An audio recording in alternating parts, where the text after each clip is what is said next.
So just tell us what you thought about tonight's speech. You know, it's one of his best. You thought? I did. Here's why. He took a step back. The noise in the campaign right now is what everyone is hearing, and is starting to define their sense of the conflict in politics.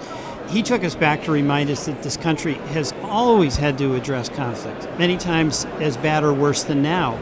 And what's held us together and gotten us from here to there is some mutual trust that the people we disagreed with were patriotic, that cared about the country.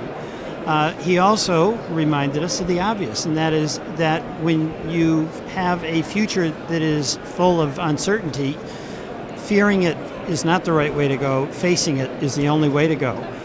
So I thought the president just put a real context here about how we have to proceed together. The other thing that he did is he called on all of us, not just those of us in office, to take our responsibility as citizens. And that responsibility as citizens is about being constantly engaged, and it's about mutual trust and mutual respect with people we disagree with. Do you think, speaking of people his party disagrees with, do you think he elevated Trump by obliquely calling him out in that way?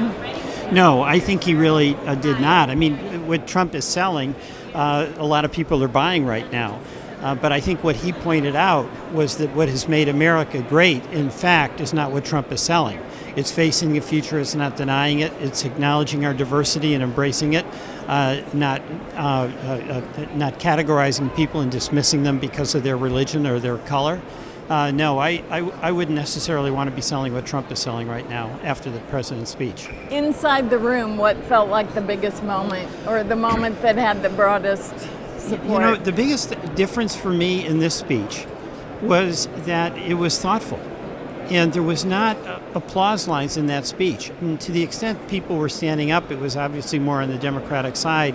It was to express, those of us who stood up at various times, our support for it.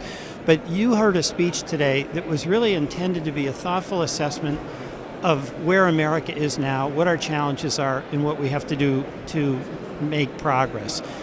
So that was the most striking thing for me. The previous States of the Union speeches almost seemed like a cheering contest on when phrases Right. the president would say that the Republicans like they'd be up and be in our face and vice versa. But I didn't have that sense. It was much more of that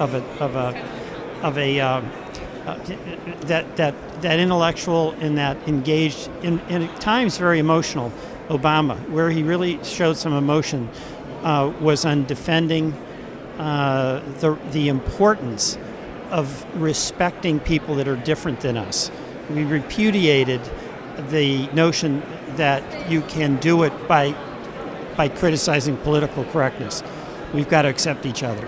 An emotional moment, too, when he talked about fighting cancer in honor of Beau Biden, the vice president's lifetime. Exactly. And it's about, again, embracing a challenge. And I love this line about Sputnik. You know, the Russians were in space before we were.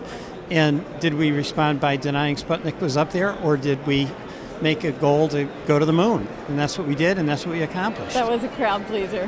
Thank you very much. Thank you. I appreciate you talking Good to us. to see you. Take care.